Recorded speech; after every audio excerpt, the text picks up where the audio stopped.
कि मैंने इधर दो चित्र बनाए, आपको इसमें दो में क्या फर्क लग रहा है? हाँ, आता ऊपर चढ़ना ये ऊपर है, पल्लू पल्लू भारी है, द्रव्या ने पल्लू ओछું है, અને દ્રવ્યા ને પલ્लू भारी है, चढ़ना ये ओછું है।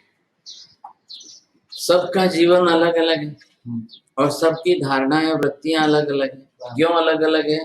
सबका क्षयोपशम अलग अलग। जिसका विशिष्ट बौद्धिक क्षयोपशम ज्यादा अच्छा हो, ऐसे शिष्यों को गुरु महाराज चुन करके उनको द्रव्यानुयोग पढ़ाए। और जो जीव पूर्व से ही क्रिया रुचि वाले आए, तो वो जीव जो है वो चरण करणानुयोग वाले हैं, तो उनको फिर चरण करणानुयोग में ज्यादा सबकी बुद्धि का क्षयोपशम सरीखा नहीं होता। थोड़ा ध्यान से समझो। मान लो कि श्रुत ज्ञाना वर्णीय कर्म के क्षयोपशम में कमी है तो उनकी बुद्धि कम, लेकिन बुद्धि कम होने पर जिनका कसाय तीव्र ज्यादा होता है वो अपनी जिंदगी में कभी भी विकास नहीं कर पाए, संभव नहीं। जिसको समझना चाहिए कि बुद्धि होते हुए भी अगर वो कसाय की प्रवृत्ति में ही प्रवृत्त रहता है तो वो इस भव का और भावी के भवों का अहित करता है। यहाँ तो स्पष्ट बात है। अगर द्रव्यानुयोग का अभ्यास करना है, क्यों करना है कि द्रव्यानुयोग के अभ्यास के साथ तत्व और पदार्थ जुड़े हुए। अब जिस तरह से इसमें मूलभूत क्या आएगा द्रव्यानुयोग के अंदर, पदार्थ बोध जो है। अब जैसे पदार्थ जिस जिस प्रकार के जो आए, अब इन पदार्थों में से निकला हुआ तत्व सामने आएगा। अब उस तत्व के अनुरूप आप जाकर के आचरण करना, वो है चरण करणानुयोग। बोलो, हाँ इधर से बोलो। पहली बात क्या है? द्रव्यानुयोग का विषय है पदार्थ, और पदार्थ में से मंथन करके निकला हुआ तत्व। दूध पदार्थ है और घी उसमें से निकला हुआ तत्व है। घी से युक्त भोजन वो सत्व युक्त भोजन है, कि उसमें तत्व है, वो सत्व युक्त भोजन है। अब पदार्थ अशुद्ध है, तत्व अशुद्ध है, तत्व अशुद्ध है, सत्व अशुद्ध है। अब आपको क्या करना है? मूल में शुद्धिकरण है। तो मूल में शुद्धिकरण के लिए पहले ये समझो कि अंदर का मूलभूत पदार्थ शुद्ध है कि नहीं। मुख्य घटक जो है, अब वो मुख्य घटक मूल पदार्थ अंदर से शुद्ध होगा, उसमें से तत्व आपका शुद्ध प्रकट होगा। तत्व जिसमें मिलेगा वो सत्वशाली सात्विक सात्विक बनेगा। ऐसा तत्व वो चरण करण में मिला। यहाँ आपको बताया था पदार्थ, आत्मा वगैरह पदार्थ है, उसमें से निकले तत्व वो है आश्रव समरण निद्रा बंध मोक्ष। अब उसके अनुरूप हमारी साधना प्रवृत्ति हो जाए, वो आपके लिए सात्विक कक्षा की बने।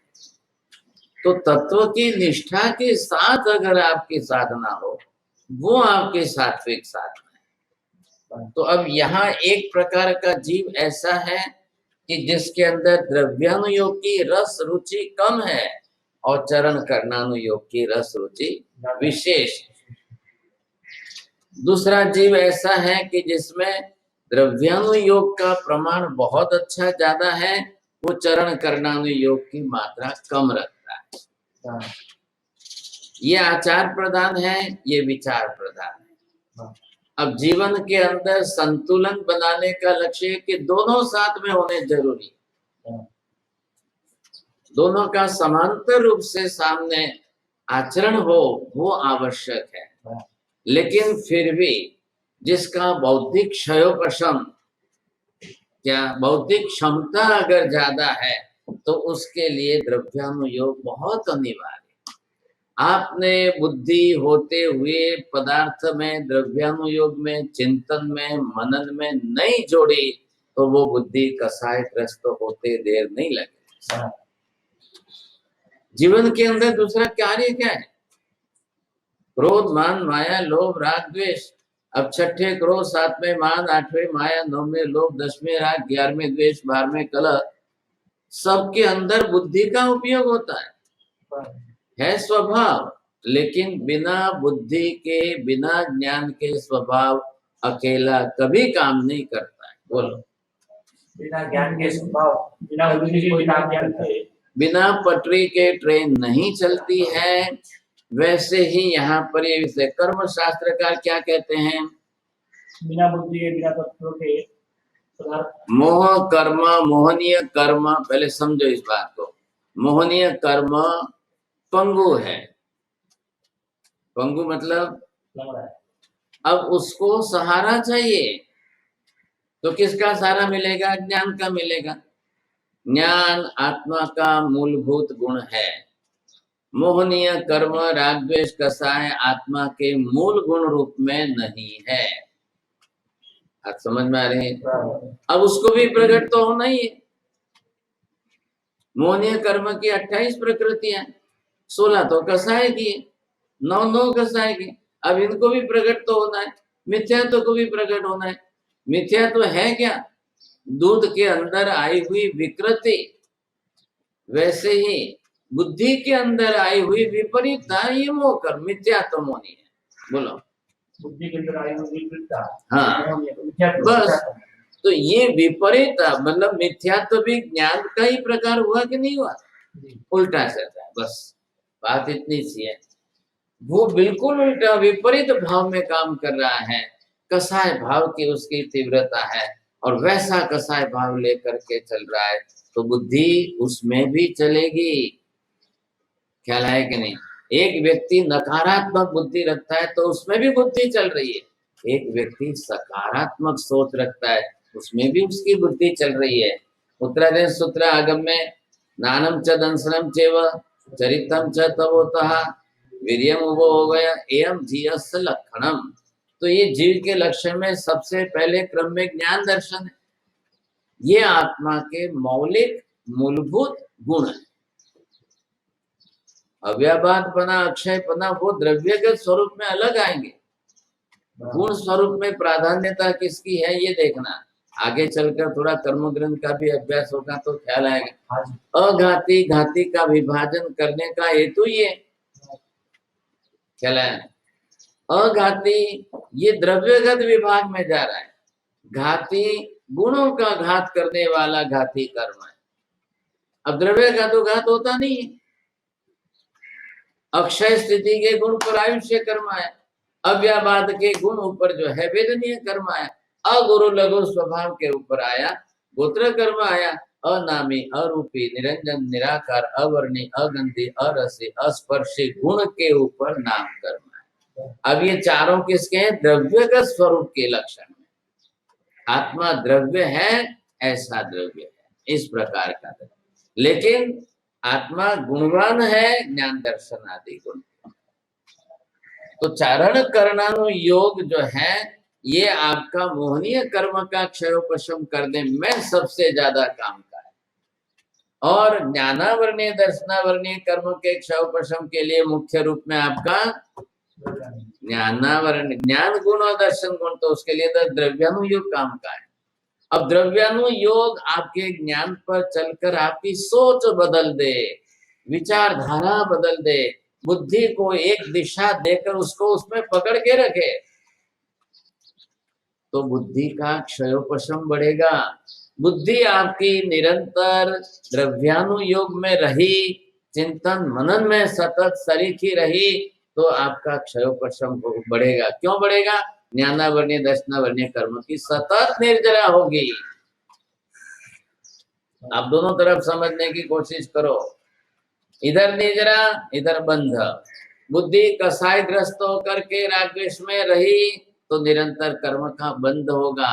बंद होगा तो और आवरणीय का भार बढ़ता जाएगा, तो और क्षयोपशम घटता जाएगा।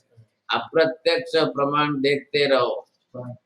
और इधर देखो, दूसरी तरफ बुद्धि आपकी निरंतर द्रव्यानुयोग के चिंतन मनन में लगी रही तो निर्जरा भी निरंतर होगी, और निर्जरा होगी तो क्षयोपशम बढ़ेगा। क्षयोपशम में आत्मा के ऊपर से ज्ञानावरणीय दर्शनावरणीय का आवरण घटेगा, तो क्या होगा? उसमें से ज्ञान दर्शन बढ़ेगा। भाई, आत्मा के गुणों की वृद्धि, गुण तो सत्तागत है, अनंत प्रमाण में है। आवरणीय कर्म ने ढके, आवरणीय कर्मों ने उसको ढका है। अब उसको कैसे घटाना? तो जो आवरणीय कर्म है उसको घटाने के लिए ज्ञानाचार की आराधना, दर्शनाचार की आराधना, चारित्राचार की आराधना, ये सब क्या है? ये आपके आवरणीय कर्म का क्षयोपशम करेगी, निद्रा होगी। तो द्रव्यानुयोग ये ज्ञानावरणीय दर्शनावरणीय पर चल गया, इसने उधर अपना क्षयोपशम बढ़ा दिया। चारित्राचार, चारित्र मोहनीय, दर्शन मोहनीय, मोहनीय कर्म को घटाने के लिए चरण करणानुयोग सक्रिय साथ आए। दर्शन मोहनीय को खपाने के लिए द्रव्यानुयोग काम आएगा, चरण करणानुयोग। दर्शन मोहनीय कर्म के लिए पहली बात ध्यान रखो, उसको बांधने वाला, पकड़ में रखने वाला अनंतानुबंधी कसा है। हाँ। तो वो कौन छोड़ेगा उसको? पकड़ कौन छोड़ेगा?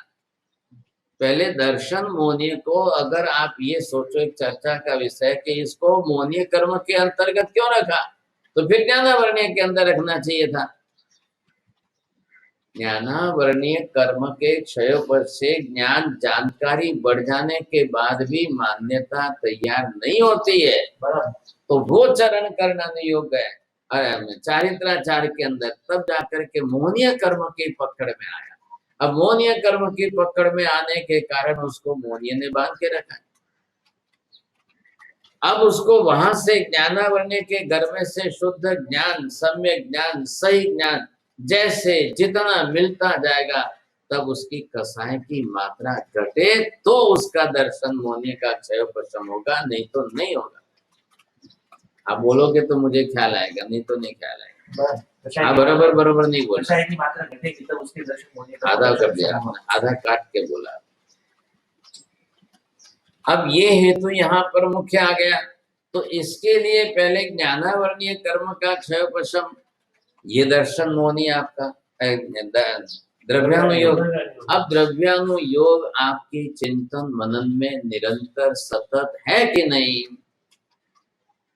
अब द्रव्यानुयोग आपके चिंतन मनन में सतत है, ये आपका ध्यान हो गया, ये ध्यान हो गया। अब सतत होना चाहिए, आप कुछ भी करो, आपकी कायिक क्रिया संडिल मात्रा की होती रहे वो आप जानो, लेकिन कायिक क्रिया में हो तब भी आपका मनोगत भाव, मानसिकता उस कक्षा में चिंतन मनन कर सकती है, कोई ना नहीं है। जैसे कि श्रीपाल रास में आता है कि श्रीपाल खाते पीते उठते बैठते चलते फिरते घूमते आते जाते कर प्रत्येक कार्य में नवपद का स्मरण करता था। अगर वो नवपद का स्मरण कर सकता है, नवकार का स्मरण उस समय कर सकता है, तो जिसके मन में द्रव्यानुयोग के पदार्थ तत्व चिंतन आदि की प्रक्रिया चलती रहती है, वो नहीं आएगी। आप अपने ज्ञान के अंदर लिप्त रहो, इधर कायिक क्रिया में करें। कुरगड़ु मुनि महात्मा आहार करने बैठे और जो खा रहे थे, लेकिन उस समय उनका तत्व चिंतन किस तरफ मुड़ा?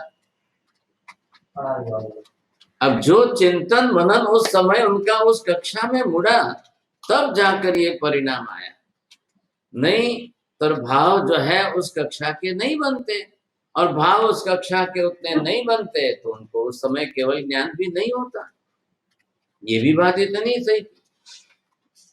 कायिक क्रिया को गौर रख के मानसिक क्रिया को, कायिक क्रिया अपने हिसाब से समय समय पर चलती रहेगी, अब उसको उधर उधर उपयोग मत ले जाओ।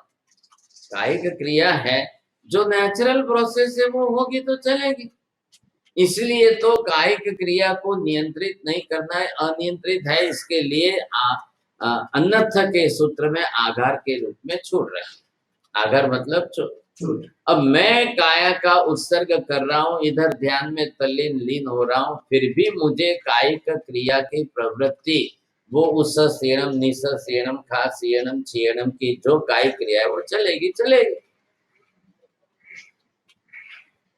लेकिन इससे मेरा कौशक जो है वो अखंड रहना चाहिए। एवं मायेहिम आगाहिम अभग्गो अविराहियो हुज्ज में अभग्न अखंड अविराधित, ऐसा मेरा कायोत्सर्ग भाव तल्लीन रहना, वो नहीं घटना चाहिए। तो ये हेतु उन्होंने स्पष्ट कर दिया इधर। अब उसको भाव रखो, तो वहां पर कायिक क्रिया तरफ आपका लक्ष्य नहीं जाएगा। इधर विपश्यना वालों ने क्या किया, प्रेक्षा वालों ने क्या किया, कायिक क्रिया पर ही आत्मा का उपयोग जोड़ दिया। आप श्वास देखते, अब श्वास को देखते, या शरीर में खड़ी होती उत्पन्न उद्भवती संवेदनाओं को आप देखते रहो देखते रहो देखते रहो। क्या देखते रहो? जब आप एक तरफ आपका उपयोग जोड़ कर रखोगे तो आत्मा की तरफ आपका उपयोग नहीं जाएगा, फिर आपके चिंतन मनन की तरफ नहीं जाएगा। आप जो अपने पदार्थों के अंदर तत्वों के अंदर लीन रहना चाहते थे वो क्रिया कुछ भी नहीं होगी। तो उनका लक्ष्य बराबर, उनके सिद्धांत के हिसाब से जब आत्मा आत्मा कुछ है ही नहीं तो उधर का सब छोड़ दो, आप अपनी जो है उस रियलिटी को प्रत्यक्ष भाव में साक्षी भाव में उसका स्मरण करो। तो जब आपने साक्षी भाव का स्मरण करने का हेतु बनाया तो फिर किसका आएगा? शरीर है, श्वासोश्वास है, शरीर की कोई भी क्रिया, उत्सीयनम निस्सीयनम खासीयनम, ये सब आपके शरीर की शारीरिक क्रिया है, फिर आप उसी में रह जाओगे। तो वो उपयोग आपका जो है, जहां आत्मा का विस्मरण हो करके मन वचन काया जो जड़ पुद्गल पौद्गलिक बाह्य है उसमें उपयोग रहेगा, तब आप ध्यान में नहीं रहोगे, उस समय आश्रव होगा, बंद होगा। सुनो, अब इससे उल्टा बोलो। मन वचन काया जड़ पुद्गलों में जब आपका ध्यान रहेगा तब आपको आश्रव होगा, और मन वचन काया जड़ पुद्गलों में जब आपका ध्यान नहीं रहेगा तब संबंध होगा, बंद होगा। अब उपयोग उस तरफ नहीं जाना चाहिए। आत्मा स्वयं स्व में है और बाह्य पुद्गल के मन वचन काया के योग बने हुए पर, स्व से भिन्न पर। अब आप किसमें लीन हो, किसमें तल्लीन हो? जब दूसरे पर पुद्गल का वियोग होगा मानसिक, उससे मन हट करके आपका स्व में स्थिर हो, तब जाकर के आपका ध्यान होगा, नहीं तो नहीं होगा। अब ये वो क्या कर रहे हैं, पर जो है उसी में लीनता है, क्योंकि स्व का निषेध करते हैं, स्व के अस्तित्व का ही निषेध करते हैं। अब वो क्या होगा सब ऐसी परिस्थिति में, ऐसे अगर हम स्व का निषेध करके पर में ही रहेंगे तो वो सब आश्रव बंध कारक हैं, वो निजरा कारक नहीं रहेगा। इधर एवं आयहिम आगारेहिम कह करके कायिक क्रिया के काय युगों की बात कर भी उसमें से आप अलग हो जाओ, उसमें से छूट जाओ, बाहर निकल जाओ, क्योंकि यहाँ पर केंद्र में आत्मा है। अब वो कहाँ से आपने ध्यान में लिया? द्रव्यानुयोग के द्वारा आपने अपने अंदर जिस प्रकार के पदार्थों को अंदर साथ में लिया, अब स्व से भिन्न पदार्थ आकाश धर्मास्तिकाय अधर्मास्तिकाय होते हुए भी स्व सदृश सादृश्यता उसमें क्या क्या है, उसके जैसी सादृश्यता मेरे में क्या क्या है।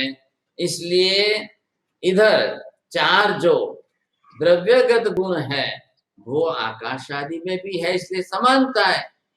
अक्षय स्थिति पना आकाश धर्मास्तिकाय धर्मास्तिकाय में भी है, अगुरु लघु पना आकाश में धर्मास्तिकाय धर्मास्तिकाय में भी है, और अव्यावाद स्वरूप आकाश का धर्मास्तिकाय धर्मास्तिकाय का भी है, अनामी अवर्णी निरंजन निराकार उसमें भी समान है। आया ख्याल में? ये द्रव्यगत गुण है। अब द्रव्यगत गुण द्रव्यगत स्वरूप का हम घात कर नहीं सकते हैं, इसलिए वो अघाती है। लेकिन ज्ञान दर्शन आदि जो भेदक गुण है, इसको कहा है इतर व्यावर्तक गुण है, उनको हम जो है घात करें, वो घाती करें। वो घाती करें। हाँ। गुणों का घात होगा, वो घाती करेंगे। आप आपने जो कहा ना, जितना अध्यापक आप स्पष्ट करो, आप कोई बोलो 10 वाक्य अगर 4 होता है तो 4 वाक्य का आधा वाक्य आप बोलते हो, और फिर आप लिखोगे नहीं तो फिर मुश्किल हो जाएगी।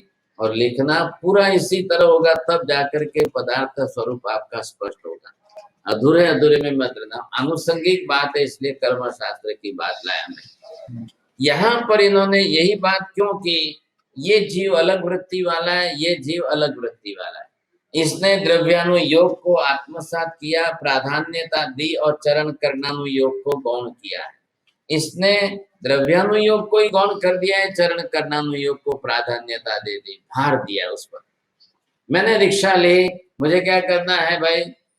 अब उसको पूछो, मुमुक्षु है, अगर आप दीक्षा ले रहे हो, अगर ले लिए, अगर लेने वाले, और ले ली, तो आपका जीवन का उद्देश्य क्या है? जीवन का एक लक्ष्य होता है कि नहीं, उद्देश्य होता है।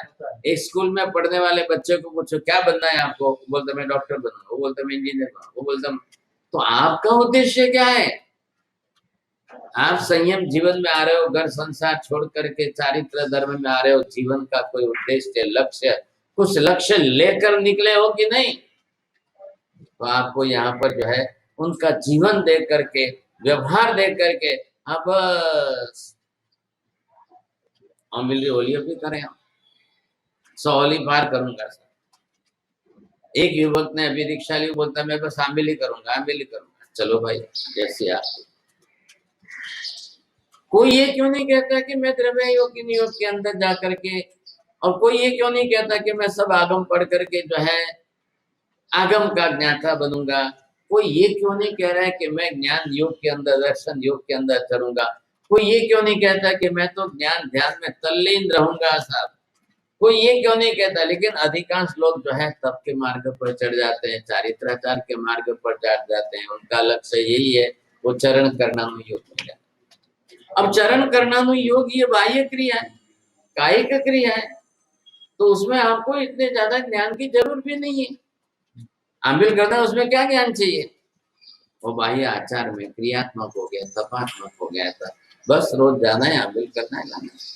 रोज जाना है, ये तप करना है, वो तप करना है, आज बस ये तप करना है, आज ये करना है। तो उसको वहां पर जिसमें आत्मा के द्रव्यानुयोग का, जिसमें ज्ञान का कोई विशेष उपयोग नहीं हो रहा है, कोई लक्ष्य उसमें काम नहीं आ रहा है, तो वो करने में उसका रस है, रुचि है, वो करे।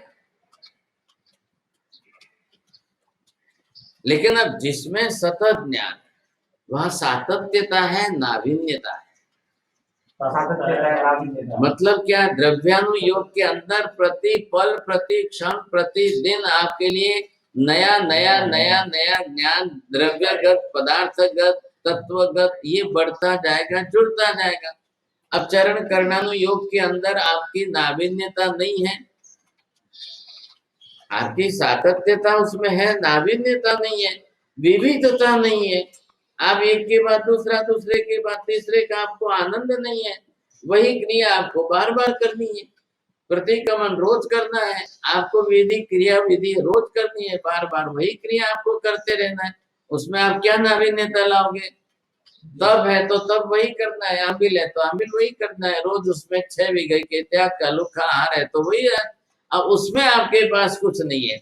अब उसको करते हुए अगर आपका आनंद वृद्धिगत हो रहा है तो वो आपकी नावीन्यता बढ़ाएगा। लेकिन द्रव्यानुयोग के अंदर तो आज मुझे आकाश का द्रव्यगत स्वरूप समझ में आया, आज मुझे आकाश का पर्यायगत स्वरूप समझ में आया, आज मुझे आकाश का उत्पाद क्रियात्मक स्वरूप समझ में आएगा। अरे मैं तो कभी ये समझने को तैयार ही नहीं था कि आकाश तो एक स्थिर स्थायी द्रव्य, उसमें कैसे उत्पाद व्यय होता है। तो बुद्धि तो चक्कर खाएगी एक बार, लेकिन फिर अगर आप उसके अंदर गहराई में उतरे, अंदर उतरे, तो बौद्धिक क्षयोपशम आपको उस कक्षा में ले जाए। ये विषय था। आप आए यहाँ पर कैंप्स कॉर्नर के आसपास में एक जेठावी बिल्डिंग में 3रे माले पर सेवंती बाई करके रहते हैं। उनका क्षयोपशम इतना बड़ा, 40 साल से उन्होंने ये द्रव्यानुभव का अभ्यास किया। जब मेरे पास पढ़े थे उस समय शुरुआत के अंदर, फिर उनकी रस रुचि इतनी जग गई, दवाई का व्यापार धंधा दुकान छोड़ दी। आज तो उनकी 86 बरस की उम्र है, लेकिन द्रव्यानु योग का चिंतन मनन सतत कर। वो ग्रंथ नहीं पढ़े, कोई ज्ञानी गुरु नहीं मिले, कोई ज्ञानी गुरुओं के पास जाकर के पढ़े नहीं। मैंने 1 साल पढ़ा, 2 साल पढ़ा, मैं हमेशा तो नहीं रह सकता था, हमारे भी बिहार वगैरह हुए, लेकिन इंटरेस्ट इतना था। आज जैसे आप वहां से यहाँ आते हो पढ़ने, वो अपने घर से रात को आते, दुकान बंद करते। अब वो रिटेल दवाई की दुकान थी, वो बोलते हमारे साथ मैं 10 बजे के पहले, 12 बजे के पहले दुकान बंद नहीं कर सकता हूँ, लेकिन मेरे को पढ़ना है, इसलिए मैंने ग्राहकों को बुलाया, आप जिसको आना है पहले 11 के पहले आओ। फिर बाद में 1 महीने 11 से दुकान बंद करके आते, फिर 10:30 किया, फिर 10 बजे आते, मेरे पास 12 साढ़े 12 बजे तक बैठे रात को। रस था, इतना रस था उनको। अब सोचो, उनको जिंदगी के 40-45 साल की उम्र में उनको रस जगा, नहीं तो वो धर्म वरम कुछ महाराज वाले कुछ नहीं मानते। मैं दरवाजे के पास बैठ कर कॉलेटिंग में लिखता था, उस समय ये सब बना ही नहीं था, कॉलेटिंग का मंदिर ऊपर कुछ नहीं था। वो एक बिल्डिंग ली थी, फ्लैट था किसी पारसी का, तो उसमें हम बैठे। अब बिल्कुल रोड के पास में हमारे पास एक गेट था, तो मैं आधा दरवाजा खोल कर बैठ के लिखता, वो दुकान बंद करके आके रात को बैठते। और पहले ही द्रव्यानु योग से शुरुआत। अब उनको नवकार के आगे लोगस नहीं आता, लेकिन बुद्धि प्रबल थी, बौद्धिक क्षयोपशम इतना प्रबल था, जो पढ़ाता था फटाफट दिमाग में सेट होता था। और पुस्तक नहीं थी, ग्रंथ नहीं था, कुछ भी नहीं था, बस वो बोलते आप बोलो मैं सुनूंगा, आप बोलो मैं सुनूंगा। रटने की कोई बात ही नहीं साहब, एक दिन भी नहीं, लेकिन दूसरे दिन आप पूछो तो सड़सड़ाहट फटफड़ाहट बोल जाए साहब। क्या पहली बार तो उन्होंने नाम सुना कि धर्मास्तिका, धर्मास्तिका ये क्या होता है, ये पंचास्तिका के पदार्थों का नाम सुना, फिर उनको रस जगा, बहुत बढ़िया बात है। अरे क्या इतना महावीर स्वामी ने ऐसा कहा कि अब मेरी बुद्धि बदल रही है साहब, मैं आऊंगा, मंदिर आऊंगा, दर्शन करूंगा। धीरे धीरे सब शुरुआत की अपनी जिंदगी, और करते करते करते क्या रस लगा महाराज साहब, वो आदमी इसके पीछे पागल हो गया। ये धुन जगती है कि नहीं। अब वो गृहस्थी, दवाई की दुकान, रिटेल वाला दुकान बंद नहीं कर सके, बंद करे, आधा शटर करे तो सामने 4 ग्राहक खड़े हैं कि नहीं दवाई दो आप, नहीं आप ना नहीं कह सकते, नहीं आप दवाई। वो आधा शटर बंद करके भी दवाई दे, लेकिन वो कहता है आज मेरे को पढ़ने जाना है, मेरे को पढ़ने जाना है। क्या जरूरी है तुम्हारे को, इतना पैसा कमा रहे हो तुम, दुकान चला रहे हो, क्या जाए, नहीं मेरे को पढ़। अब कब किसका जो है योग संयोग कैसा बन जाए, और वो अगर बौद्धिक क्षमता उसमें लगाए, निश्चित कहता हूं आपको, प्रत्यक्ष अनुभव की बात कहता हूं कि आप लगे रहो इसमें, और द्रव्यानु योग के अंदर बुद्धि का उपयोग बढ़ाते रहो, देखो आपका क्षयोपशम बढ़ता है, आप अनुभव करोगे। ये मैं अनुभव की बात करता हूँ, प्रत्यक्ष अनुभव सिद्ध बात करता हूँ। कई बातें मेरे को भी नहीं समझ में आती थी, वो ऐसे ऐसे वो तर्कवादी थे, प्रश्न पूछते थे, ख्याल आएगा, आज भी प्रश्न पूछते हैं, आज भी कई बातें ऐसी करते हैं, तब जाकर दिमाग चक्कर खाता है। अब उन्होंने शास्त्र नहीं पढ़ते, लेकिन उत्तर देने वाले को तो शास्त्र के आधार पर ही उत्तर देना पड़ता है। कई बातें ऐसी सामने आती है सर। अब ये सब चीजें जब बनती है, तो आप जब तक उसका चिंतन मनन नहीं करोगे, आपके आवरणीय कर्मों का क्षयोपशम कैसे बढ़ेगा। और क्षयोपशम बढ़ेगा तो आपको अनुभव होगा। शरीर में खाते पीते हो, ताकत आती है तो अनुभव होता है, आत्मा में कर्मों का क्षयोपशम बढ़ता है, ज्ञान बढ़ता है, तो बौद्धिक स्तर पर अनुभव होता है, निश्चित होता है। अभी हमने किसकी बात की, एक जीव ऐसा, दूसरा जीव ऐसा। अब लेकिन तीसरा जीव अगर हम इसको बनाए यहाँ पर कि वो दोनों में समान बैलेंस रखे। अब समान बैलेंस के अंदर अब इसके पास जो है द्रव्यानु योग भी इसी लेवल का है, और ये उसके पास चरण करणानु योग भी इसी समांतर लेवल का अगर वो चला रहा है, सम प्रमाण में दोनों को प्राधान्यता दे रहा है, ऐसे 2500 साल में हजारों महापुरुष हुए।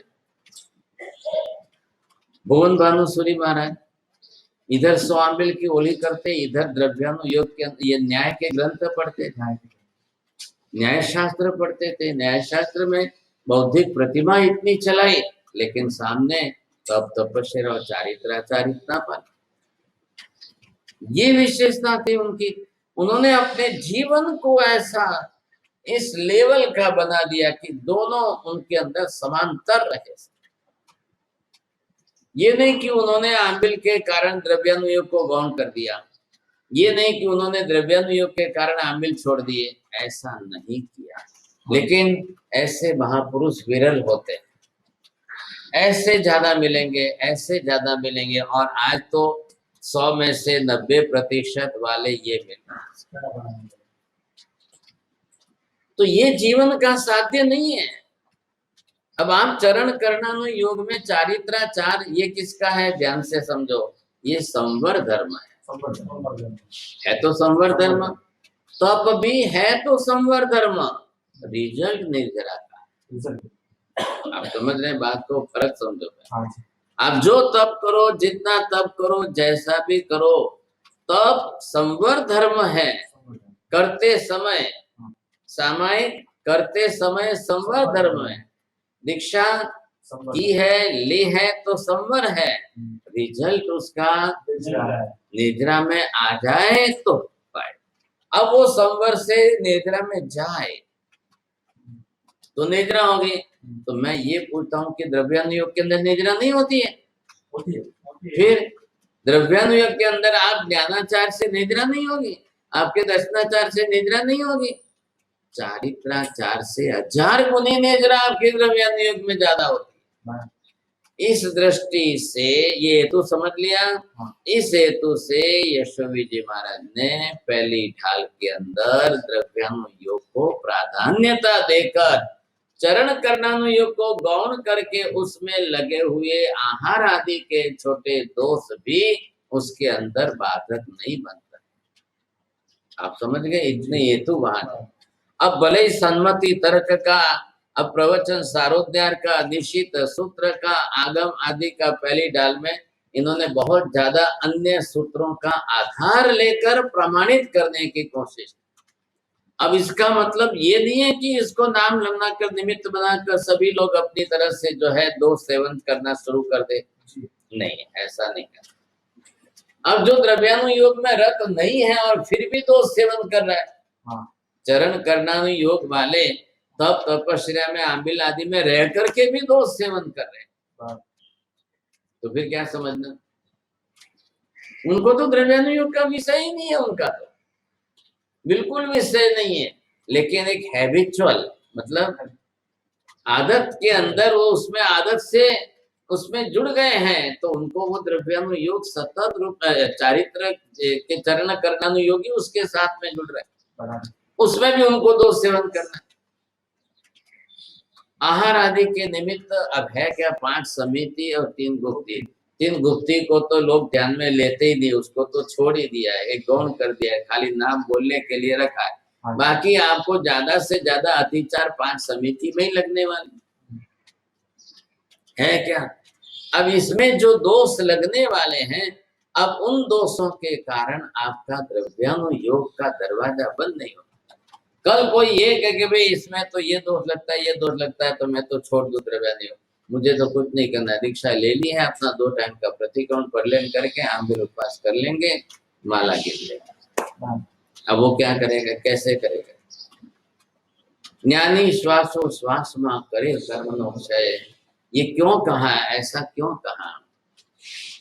ये अनुभव सिद्ध बात महापुरुषों ने लिखी है कि आप चरण करणानुयोग के अंदर 100 साल में जितनी निद्रा नहीं करोगे, शायद द्रव्यानुयोग के चिंतन वाला ज्ञानी ज्ञानोपयोग में, ज्ञान साधना में 100 दिन में उतनी निद्रा कर। तो प्राधान्यता आई उसके अंदर। अब वो आपकी बुद्धि के संस्कार बना दे। अगर बुद्धि आपकी उसमें प्रबल होकर के जुड़ जाए और ये उसकी धारणा बन जाए, समझे कि नहीं, तो फिर वो उसमें मस्त रहेगा, तल्लीन रहे। हमारे साहब एक बात जरूर समझो, काया को भी जैसी आदत लगाओ, मन को भी जैसी आदत लगाओ, संस्कार डालो उसके अंदर, और शुभ में या अशुभ में, तो फिर स्वभाव आदत वैसे ही पड़े। आप कसाय करने की आदत डालो, आप देखो जिंदगी में कसाय करने की आदत पड़ी। जी बस कदम कदम पर, बात बात पर, जब भी कसाय करना एक सेकंड में करो। और जब आप आदत डालोगे, संस्कार बनाओगे अंदर से, मुझे कसाय नहीं करना है, मुझे कसाय नहीं करना है, तो आप कसाय के निमित्तों को टालते हुए आपकी आदत को वैसे बनाओ। ये तो अंदर के मन के दृढ़ संकल्प से चलता है। ख्याल आया कि नहीं? अब कसाय मोहनीय कर्म का तो ध्रुव उदय है, नित्य उदय की प्रकृतियां हैं। क्या करेंगे हम? उसमें से बाहर ही नहीं निकलना। ध्रुव उदय प्रकृति है, नित्य उदय की प्रकृति है, तो रोज निरंतर प्रतिक्षण कसाय करते रहना क्या? नहीं, वहां आपका ज्ञान काम आ रहा है। अब आप ज्ञान को उसमें जोड़ करके आत्मा को कसाय के संस्कार में से बाहर निकालो। कसाय परिणति में से बाहर निकलनी है। इसलिए ध्यान रखो, चारित्र मोहनीय कर्म, अब कसाय मोहनीय कर्म के साथ, तो कसाय मोहनीय, नो कसाय मोहनीय, वेद मोहनीय, तीनों की प्रकृतियां, 25 प्रकृतियां इकट्ठी हो रही है, तब जाकर के चारित्र मोहनीय एक कर्म का विभाग बन रहा है। अब जिसका चारित्र मोहनीय कर्म जितना ज्यादा प्रबल होगा उदय में, वो उतना कसाय करके ही जीवन पूरा करेगा। उसके 100 साल की जिंदगी का पूरा सार निकालो तो क्या किया उसने? खाली लड़ाई झगड़ा करके, रात द्वेष करके। उसके जीवन के सार में कुछ भी न, उसके परिवार वालों को, न बेटे बेटियों को, न रिश्तेदारों को, न उसके साथ वाले अनुभवियों को, किसी को कोई पता नहीं चला। ये इसी में जीवन बिताया, तो क्या करें? आप आदत बदलो। जो कर्म, जैसे कर्म, जितने कर्म लेकर तो आए हम, अब उनको कैसे बदला? तो जिंदगी में कभी बदल ही नहीं सकता। मैं रोज यही देखूं कि यही खराब है, ये खराब है, वो खराब है, ये सामने वाला खराब, वो अपने आप को कभी नहीं देखेगा कि मेरी भी कोई गलती है, वो कभी नहीं देखेगा। अब क्या करेंगे आप? यहाँ पर ये हेतु इन्होंने बताया है कि जिस तरह से लक्ष्य में प्रवचन सारोद्धार की बात को उपाध्याय जी महाराज ने भी मुख्य रूप से नवपद की पूजा के अंदर कह दी, अरिहंत पद ध्यातो थको दव गुण पंचाय रे।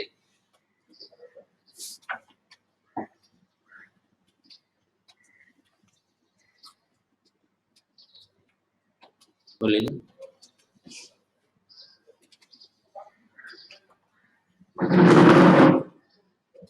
फिर दरवाजा 12 दीजिए।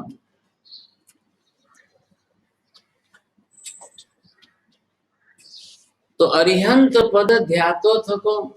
अब ध्यान कब करेंगे हम, कैसे करेंगे? अरिहंत परमात्मा का ध्यान करना, और अरिहंत परमात्मा का ध्यान करते करते, वो भी कैसे करोगे? अब द्रव्य गुण, द्रव्य स्वरूप, गुण स्वरूप, पर्याय स्वरूप।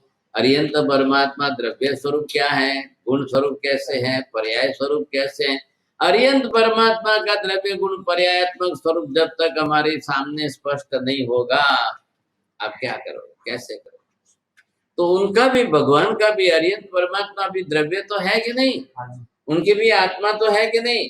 महावीर स्वामी है कि पार्श्वनाथ है कि शांतिनाथ है कि वो भी है, तो द्रव्य उनका भी आत्मा स्वरूप वो द्रव्य है।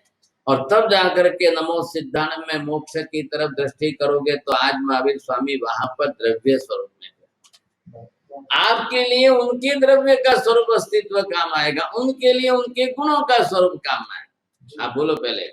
हमारे लिए हमारा द्रव्य का स्वरूप, हमारे लिए उनका द्रव्य स्वरूप काम आएगा। हाँ, उनके लिए उनका गुण का स्वरूप, गुण स्वरूप अभी सिद्ध स्वरूप में है। जब अरिहंत स्वरूप में है तो उनका ज्ञान दर्शन आदि हमारे काम आ रहे हैं। हाँ, लेकिन वो सिद्ध स्वरूप बन गए, उनका ज्ञान दर्शन उनके अंदर है, मेरे काम नहीं आएगा। लेकिन मुझे ध्यान करना है तो उनका द्रव्य स्वरूप सिद्ध शिला पर आज के स्वरूप में कैसे विराजमान है, वो काम। क्या सब अस्तित्व क्या है? अब चलो द्रव्य की बात की, गुण की बात की, अब पर्याय स्वरूप की बात। तो पर्याय स्वरूप में सिद्ध क्या है? आत्मा का पर्याय सिद्ध क्या है? आत्मा स्वरूप। आत्मा पहले इधर बोलो, द्रव्य गुण पर्याय में शब्द में उत्तर आना है। पर्याय आत्मा की शुद्ध, आत्मा की आत्मा की शुद्ध अवस्था अंतिम पर्याय है। अंतिम पर्याय। आत्मा की अब अंतिम पर्याय हो गई। अब इसके बाद द्रव्य स्वरूप की दूसरी पर्याय नहीं। अब किसकी होगी? गुण की पर्याय होती जाएगी। पर्याय के बिना का तो द्रव्य नहीं है ना। गुण की पर्याय होती जाएगी। गुण की पर्याय होती जाएगी। क्यों होती जाएगी? केवल गुण में उत्पाद व्यय होता जाएगा। पर्याय किस पर आश्रित है? उत्पाद व्यय पर आश्रित है। आप उतावल मत करो। पर्याय का आधार किस पर है? उत्पाद व्यय पर है। उत्पाद व्यय के आधार पर पर्याय का परिवर्तन होगा। अब स्वनिमित्तक होगा, परनिमित्त होगा, किस तरह से होगा? ये आज इस साल ये कर लो, फिर बाद में मैं विनती करूं आपको उत्पाद आदि सिद्धि ग्रंथ का भी अभ्यास करना। कोई मौका मिल जाए, कोई महापुरुष मिल जाए तो फिर करना उनके पास। अब ये जो है क्या बता रहे हैं कि किस तरह से अरिहंत परमात्मा का ध्यान करना है, लेकिन ध्यान भी द्रव्य गुण पर्याय युक्त होना चाहिए। उनका भी अरिहंत का भी द्रव्य स्वरूप है, उनका भी गुण स्वरूप है, उनके भी पर्याय स्वरूप है। तो तीनों अवस्था है, तो तीनों का ध्यान हमको करना है। इन तीनों, अब वो कैसे करेगा साहब? अब द्रव्यानुयोग का अभ्यास न हो, द्रव्यानुयोग के अभ्यास के बिना उनको अरिहंत का द्रव्य गुण पर्याय समझेगा, अपने खुद का द्रव्य गुण पर्याय स्वरूप समझेगा कि नहीं, जगत के समस्त स्वरूप का द्रव्य गुण पर्याय का स्वरूप उसको स्पष्ट होगा कि नहीं होगा, ये प्रश्न खड़ा हो जाएगा।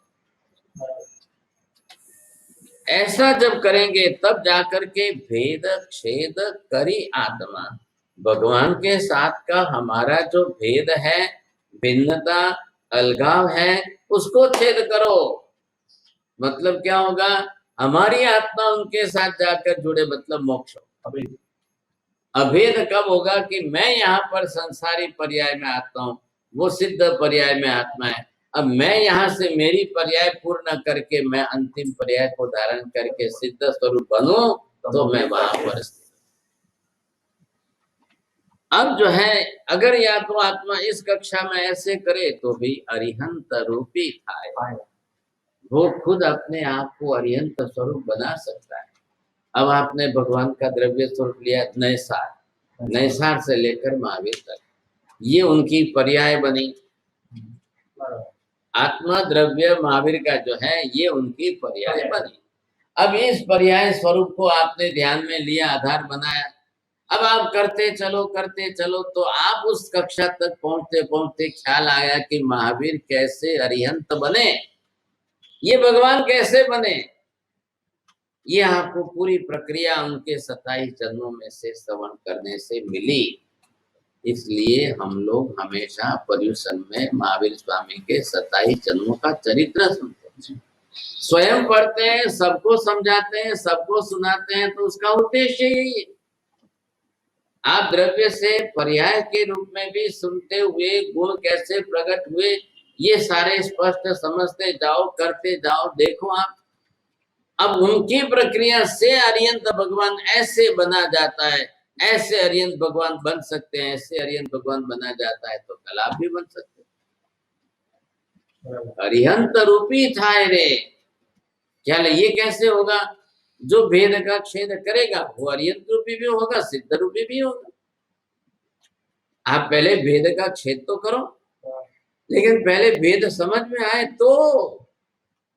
अब भेद को समझने के लिए भी उसको छेद करने की प्रक्रिया, तो यहाँ इन्होंने ये अनिवार्यता बताई है कि इस तरह से आपको ये ख्याल आएगा कि ये कैसे आपको समझना है कि द्रव्यानुयोग का उपयोग, द्रव्यानुयोग की उपकारिता और द्रव्यानुयोग की अनिवार्यता।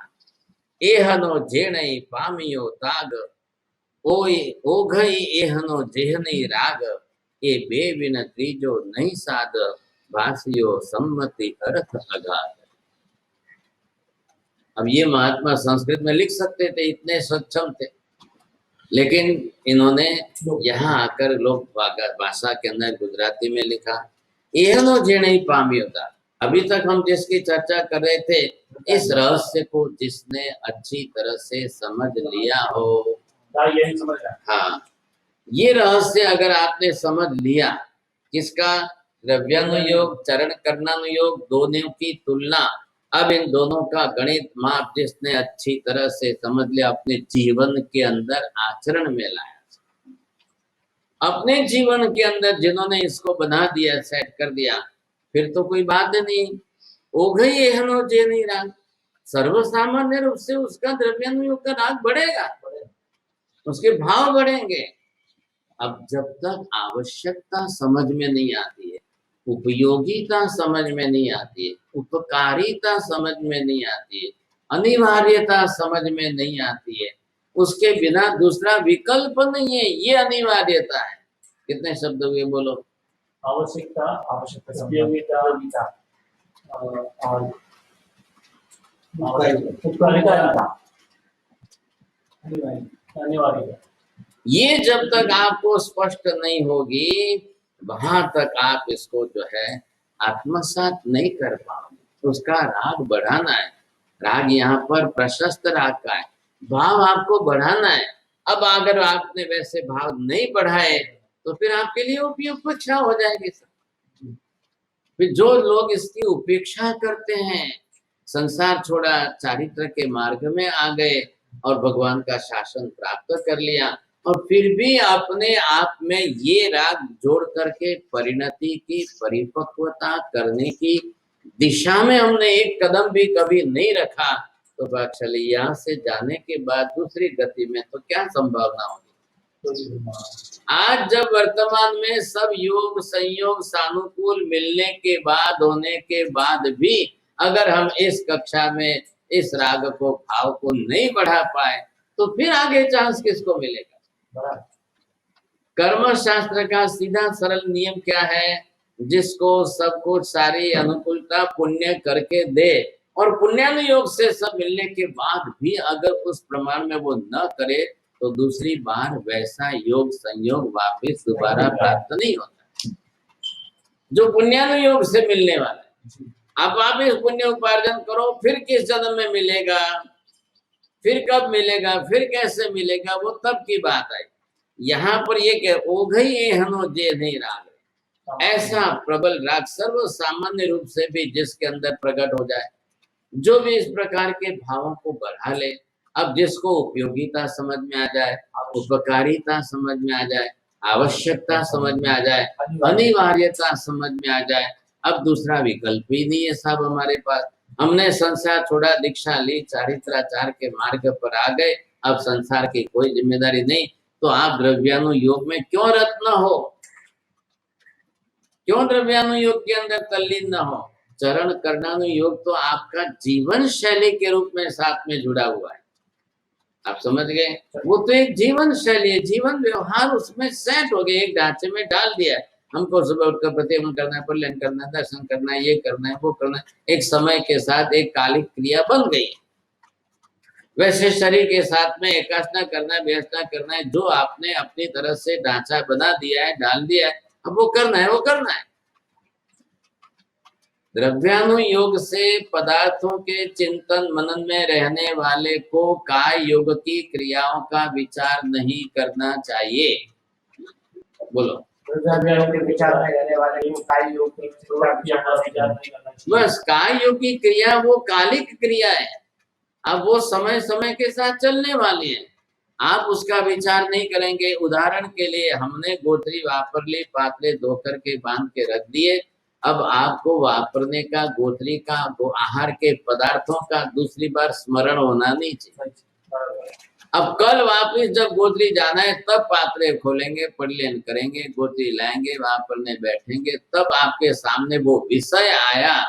अब ध्यान रखो, सामने विषय आने पर भी अगर आहार का विचार नहीं हो रहा है, और जिन लोगों को सामने विषय आने पर आहार का विचार बनता है, और जिनके सामने विचार विषय नहीं आते हुए भी विचार बन रहे हैं, तो वो तो 10 गुना कर्म बांधे। आप चारों की चतुर्भंगी बोलो। जिसके सामने विषय आए हैं और तो भी उसे विषय के विचार नहीं आते हैं। हाँ, और जिसके सामने विषय नहीं आए हैं तो भी उससे विषय के विचार आते हैं। हाँ, ये जो है विचार और ये विषय, हाँ ये जो है, ये हमने विषय लिखा है यहाँ पर। अब विषय के अनुरूप आपके विचार, अब विषय आपका सामने आ गया, उपस्थित हो गया, अब आपको विचार भी आने लगे। हाँ। अब विषय आपके सामने उपस्थित नहीं हुआ, फिर भी विचार आ रहे हैं, तो क्या करना? ये अवस्था। अब तीसरे में बिल्कुल विषय सामने नहीं है, उसके विचार भी आपको नहीं आ रहे। चौथे के अंदर विषय सामने उपस्थित होते हुए भी अगर आपको विचार नहीं आ रहे हैं, बोलो महाराज साहब, बस चार के अंदर आपको कौन सा ज्यादा श्रेष्ठ लग रहा है? तीसरा। अगर दूसरा, इधर उधर मत सोच समझ के बोलो। ऐसे दूसरा विषय है कि विषय तो आने वाले ही है जीवन में, काल काल काल के दूसरे में देखो, इधर देखो। हाँ जी, हाँ विषय नहीं है, विषय है तीसरा। आप इतनी जल्दी बात पहले आप ये देखो, आहार पानी के विषय वस्तु सामने आ गए। चौथा। अब विषय वस्तु सामने आने पर भी आपका विचार ना बने। गुरु महात्मा उस कक्षा में गए, सामने आहार पानी है, गोत्री है, लेकिन वो उस विचार में नहीं। अब जैसे भी हो, तपस्वी महात्मा का कफ का थूका हुआ गलफा जो है, वो भी उन्होंने सामने लिया, खाया, तो भी उनका विषय के अनुरूप विचार नहीं बना। तो जो विषय सामने है उसका विचार नहीं बना, उस समय वो अपने ध्यान में तल्लीन हो गए। अब वो जब उस ध्यान के अंदर तल्लीन हो गए, तो क्या सोचा उन्होंने? एक पुद्गल की पर्याय है। क्या ये पुद्गल की पर्याय है। अब जो उनके शरीर में कफ आदि है, वो मेरे शरीर में भी कफ आदि है, क्या फर्क पड़ गया? और उससे ऊपर उठ करके उसमें से राग द्वेष निकाल करके, ये तो तपस्वी महात्मा की अद्भुत लब्धि है कि जिससे मेरे कर्म का निवारण हो जाए, कि जो मेरे से तप नहीं हो रहा है उसका निवारण हो जाए। तो ये उन्होंने विषय से बदल करके विचार को कहाँ ले गए? भरत चक्रवर्ती हाथ में अंगुली में अंगूठी है और वो गिर गई, और पदार्थ पर क्या विचारधारा शुरू हो गई। इधर जो है रस्सी पर नाचने वाले ने खिड़की में सामने देखा कि एक श्राविका जो है किस तरह से बहरा रही है, और महात्मा को आवश्यकता नहीं, वो नाना कह रहे हैं। और ऐसे स्थिति के अंदर बहराने वाली के ऊपर आंख ऊंची करके देखने को तैयार नहीं, और ये रस्सी पर नाच रहा है, उसके विचार बदल गए। जो विषय है उस विषय के निमित्त से उन्होंने अपनी विचारधारा को बदल दिया। ये लक्ष्य सबसे बड़ा। तब जाकर के ने, अब यहाँ पर आराधक कौन और विराधक कौन, इस चार में चौथा वाला। हाँ, अब ये जो है भाई, हमारा गोटरी पानी का सब विषय पूरा हो गया, सामने कुछ भी नहीं है, कोई विचार करना। लेकिन आप इसके अंदर जो है जब ये देखोगे, तब आपको ये ख्याल आएगा। अब इसके अंदर अलग अलग प्रकार है। तो आपने जैसे रोज का स्वाध्याय अगर आप करते हो और आप 17 गाथा के अंदर देखो, तो भी आपको ख्याल आएगा।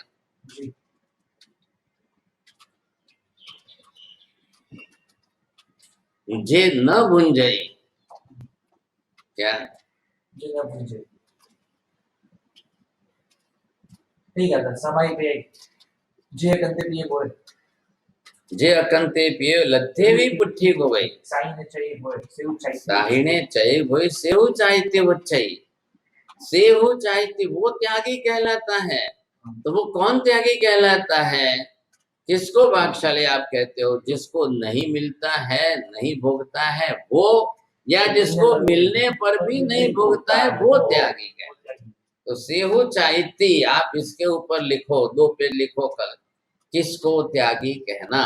मनोगत भाव से, द्रव्य के साधन सामग्रियों की विपुलता से, शालीभद्र जैसे के पास अमाप धन वृद्धि संपत्ति होते हुए भी वो क्यों त्यागी कहलाए? सा कैसे त्यागी कहलाए? यहाँ पदार्थों की उपलब्धि, पदार्थ द्रव्य के रूप में सब कुछ है, लेकिन जैसे भरत चक्रवर्ती को उस समय उस पदार्थ के निमित्त भर भी उसके विषय विचार नहीं बने, एक पुद्गल के रूप में उसको विचार देख लिया।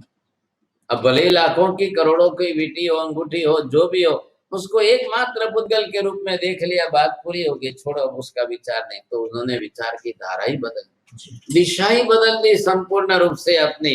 और उस दिशा को बदलने के कारण पूरी ध्यान की धारा शुरू हो।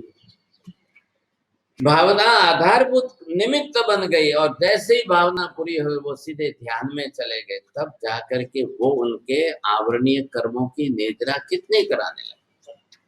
ऐसे आकस्मिक निमित्तों में राग की निमित्त वृत्ति वाला इलाची कुमार दृश्य पर नाचते हुए अब उस दृश्य को देखते ही अपने अंदर पूरी धारा बदल रहा है। रागासक्त जीव और वो अपनी पूरी विचारधारा बदल करके थोड़ी देर में तो बिल्कुल केवल ज्ञान की भूमिका में पहुंच जाए, ये हो सकता है क्या? मतलब उस अल्प काल के अंतर मुहूर्त में निद्रा की मात्रा कितनी बढ़ती। अब बिना कर्म क्षय हुए तो केवल ज्ञान नहीं होगा। तो कर्म क्षय की धारा किसमें बढ़ती है? वो केवल ज्ञान के लिए निद्रा का साधन बन जाए। उस समय उनके पास क्या है? चिंतन मनन ध्यान। अब वो कितनी निद्रा करा सकता है? इतनी भारी निद्रा कराने में वो इतना सक्षम, इतना समर्थ है। इतनी भारी निद्रा कराने में वो इतना सक्षम और समर्थ है। ये विशेषता होगी।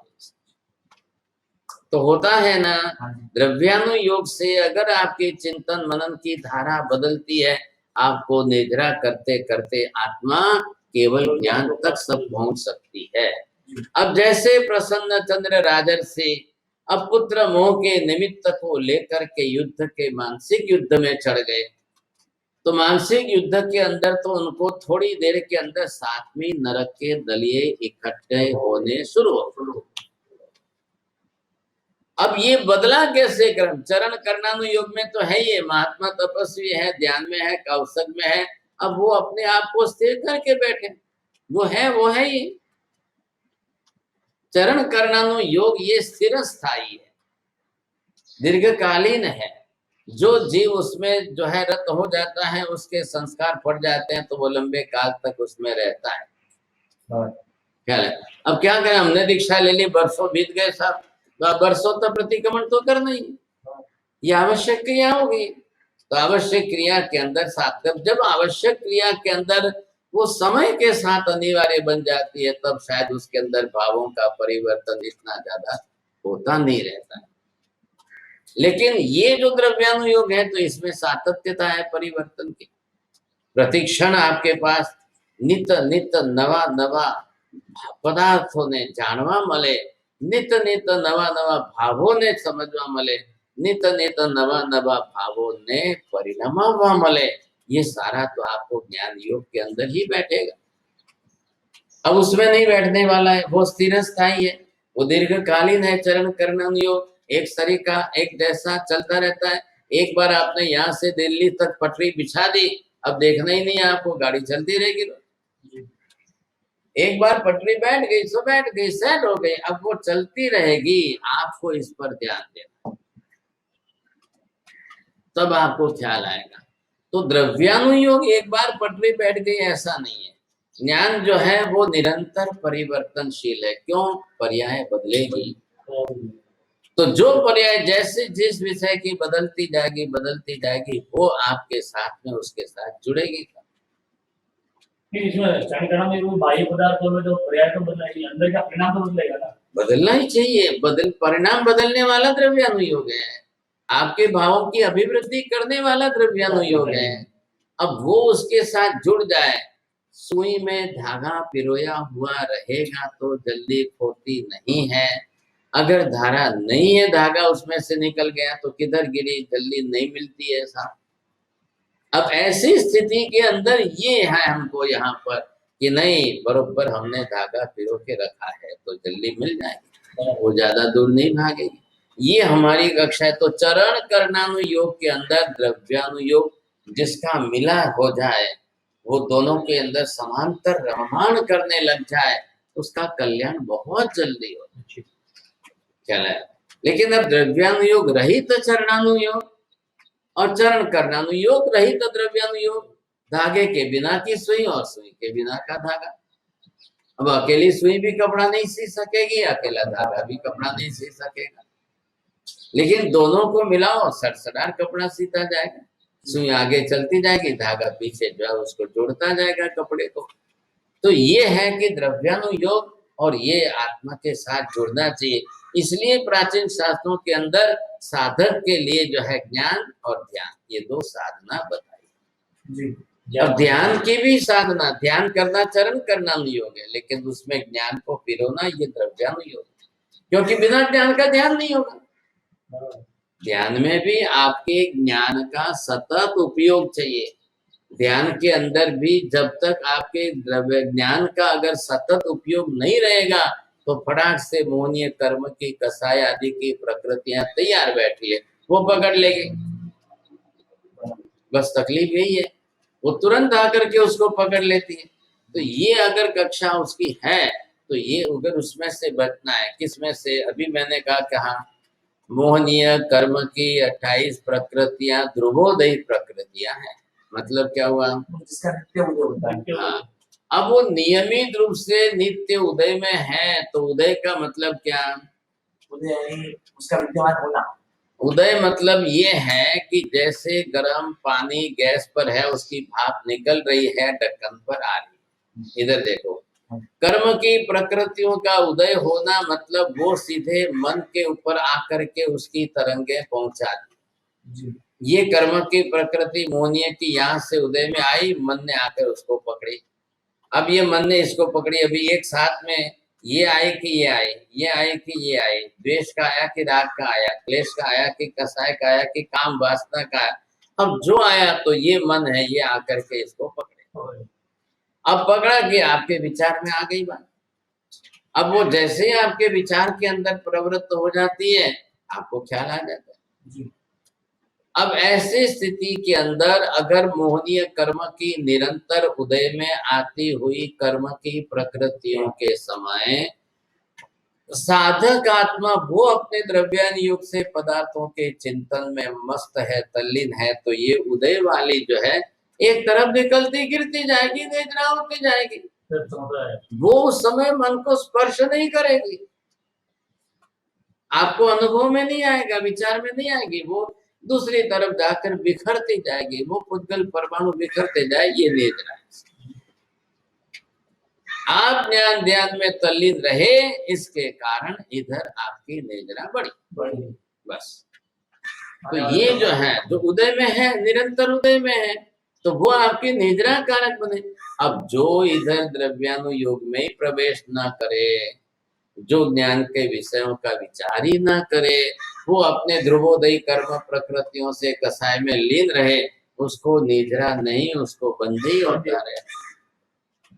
इसलिए यहाँ पर ए बे बिन त्रीजो नहीं साध, क्या द्रव्यानुयोग चरण करनानुयोग, ये दो के सिवाय तीसरा तो आप भूल से विचार ही मत करना।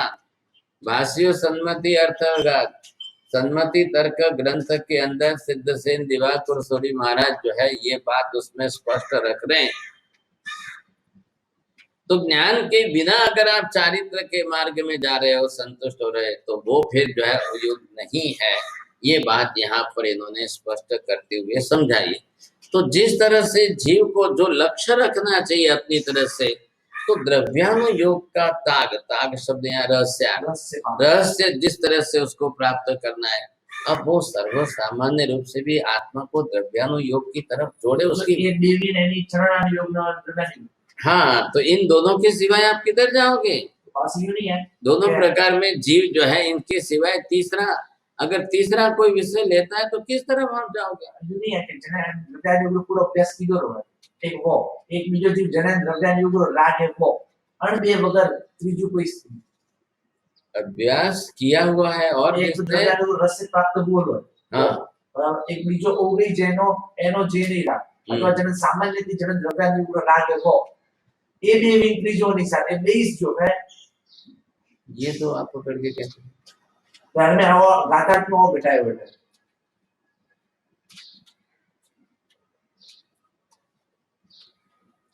अब द्रव्यानुयोग का जिसको अभ्यास है वो, अब वो गीतार्थ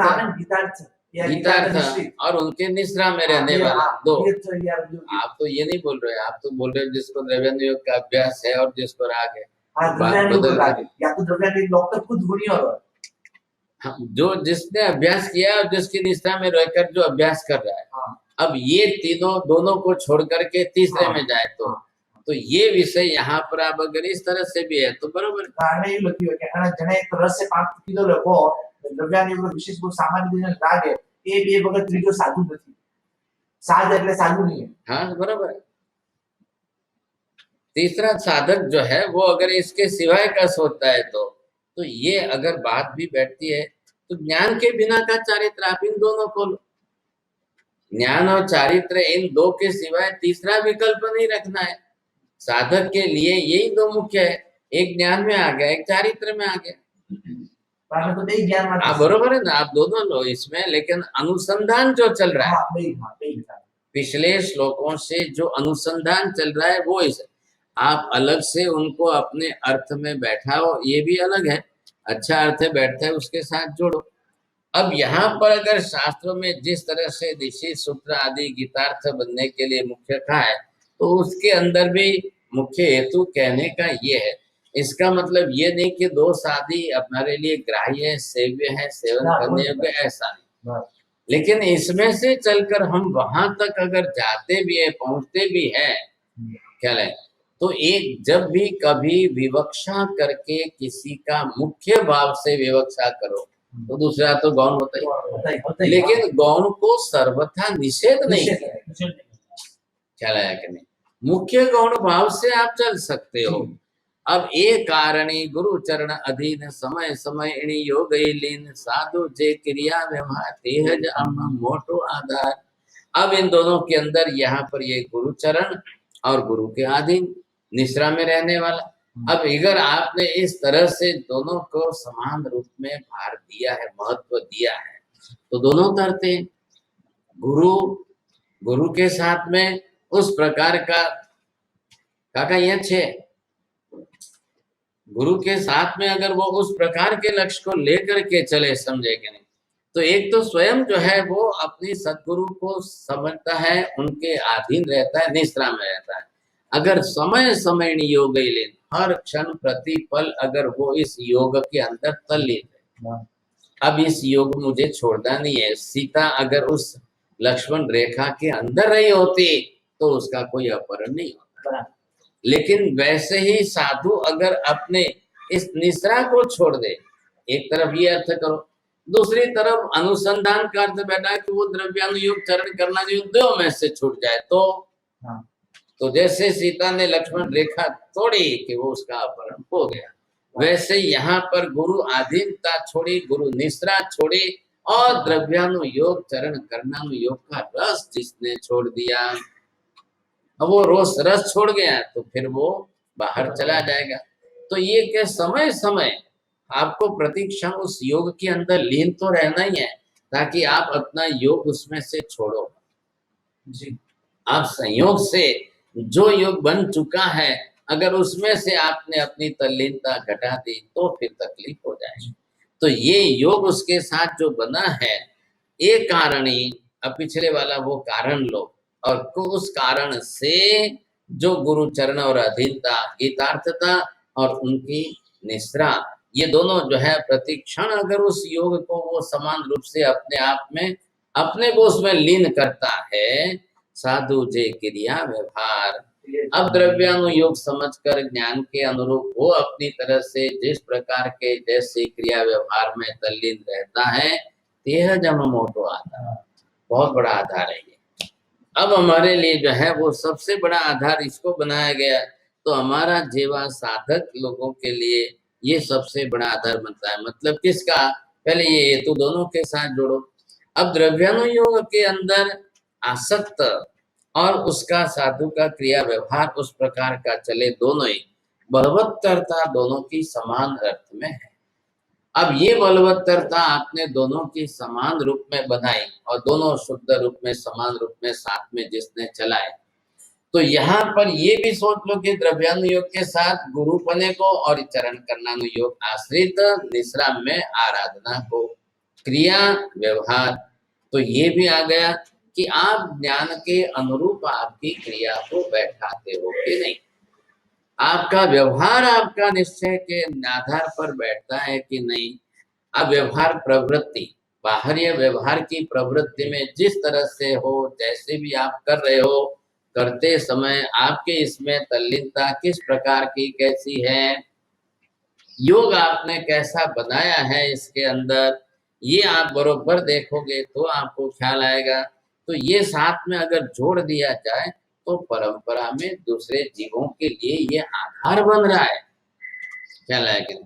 तब एक से दूसरे का कल्याण का निमित्त जो है उसके लिए आधार बनने में सबसे बड़ा अच्छा सहायक बनता है ये। सन्मति तत्वार्थ मुख ग्रंथ मोटा जय प्रवचन निर्ग्रंथ तेहनो लेश मात्र ए लहो परमार्थ गुरु वर्णे लहो।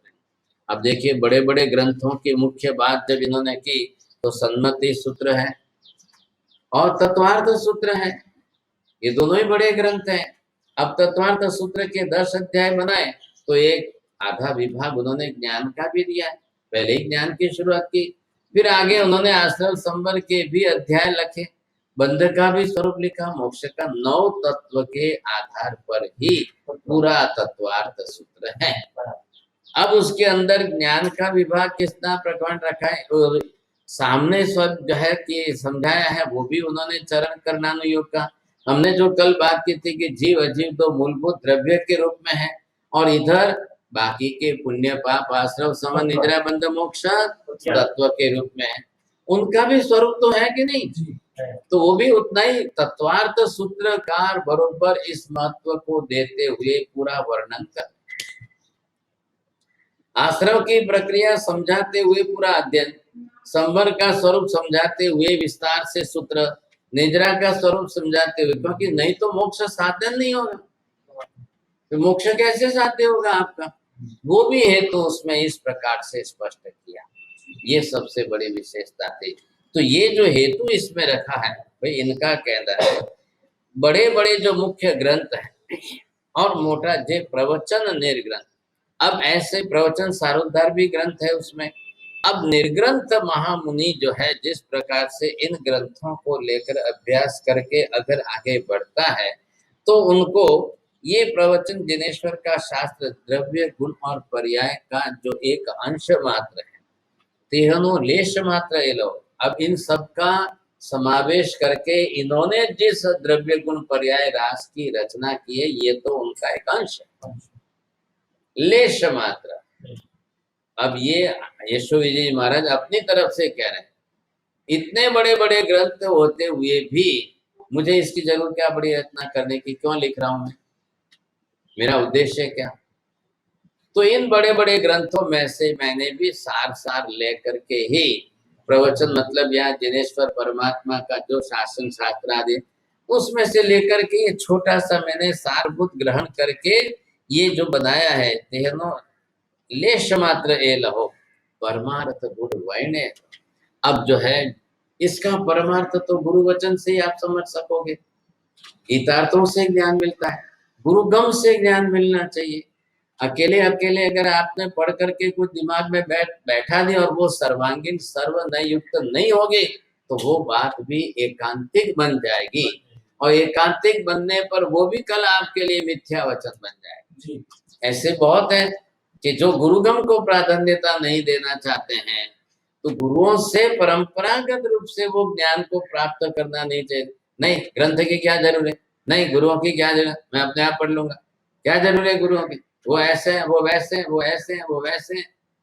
अब रहने वाले भाई सब प्रकार के जीव है, समझे, आप किसी को सुधारने के लिए कोई एक बात किसी को कहो समझाओ किसी दूसरे के द्वारा तो वो जाके उसके सामने अपने गुरु की निंदा कर दे, वही ऐसे वही वैसे वही ऐसे वही वैसे, वो कभी जिंदगी में सुधर ही नहीं सकता, संभव नहीं। ऐसी स्थिति के अंदर आपको शिक्षा देकर सलाह देकर सुधारने का प्रयत्न करे, उसी के सामने वो निंदा करने लग जाए, वही ऐसे वही वैसे, वो जीव जिंदगी में कभी नहीं सुधर सकता है। अब वो अपनी कसाय परिणति में ही रहेगा, भारे कर्मी जीव, बहुत भारे कर्मी।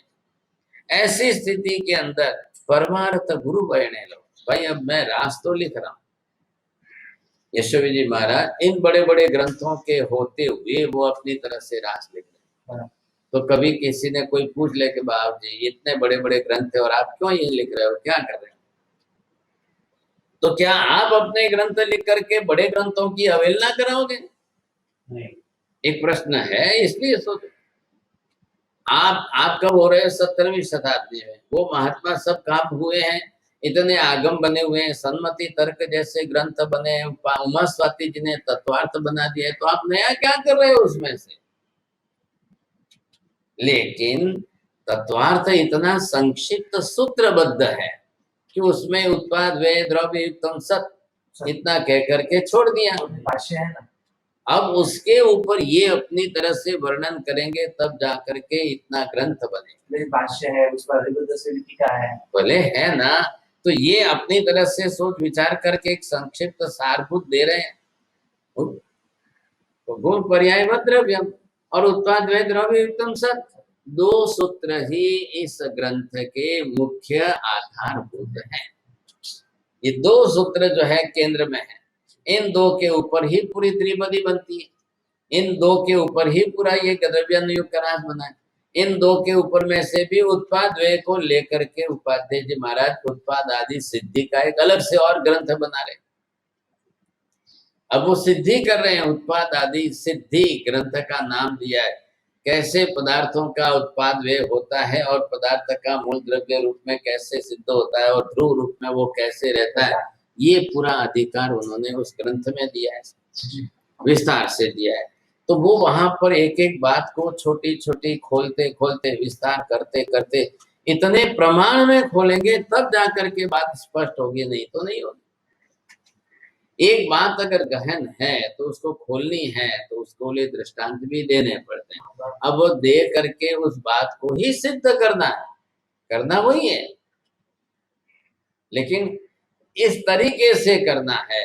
तो यहाँ पर भी इतने ग्रंथ होने के बाद भी अगर ये यशो विजय जी महाराज अगर लेश रूप में अंश रूप में भी अगर इस ग्रंथ की रचना करते हैं तो ये निश्चित हो गया कि ये इसका कुछ सरलीकरण करेंगे या विस्तारीकरण करेंगे। बिना इसके तो ग्रंथ रचना तो होती नहीं है। हाँ। क्या लगे? तो जब ग्रंथ रचना होती है तो उनके मानस पटल पर इसमें से कौन सा आशय है, ये किस प्रकार के युग से आशय से कर रहे हैं, तो ये इन्होंने यहाँ पर स्पष्ट किया है कि ये जो ग्रंथ मैंने जो रचना की है वो इस प्रकार से मैंने सन्मति का सारांश समझो या आप तत्वार्थ का सारांश समझो या प्रवचन जैन शास्त्रों के अन्य ग्रंथों का भी सारांश समझो। सा अब आप सन्मति तर्क पढ़ो, बहुत बड़ा ग्रंथ है, 5 वॉल्यूम में है, 5 भागों में। तत्वार्थ भी बहुत बड़ा है, तत्वार्थ के ऊपर स्वपज्ञ भाष्य टीका है, चुनिया है, बहुत कुछ विस्तार हुआ है, काफी कुछ बड़ा हुआ है। अब इनसे अगर आपको पूरे सिद्धांत का समझ में आ जाए, वो तो और भी विस्तार वाले हैं, वो अगर समझ में आ जाए तो इन्होंने सरलीकरण करके नंबर 1 पहले तो भाषा ही सरल कर दी। अब उस जमाने में उस लोगों के लिए गाने वाली भाषा है, गाते हुए लोगों को समझा दिया जाए, लेकिन ये मुझे लगता है बनाने वाले के लिए सरल है, सुनने वाले समझने वालों के लिए इतनी आसान नहीं। फिर भी इन्होंने रचना तो की।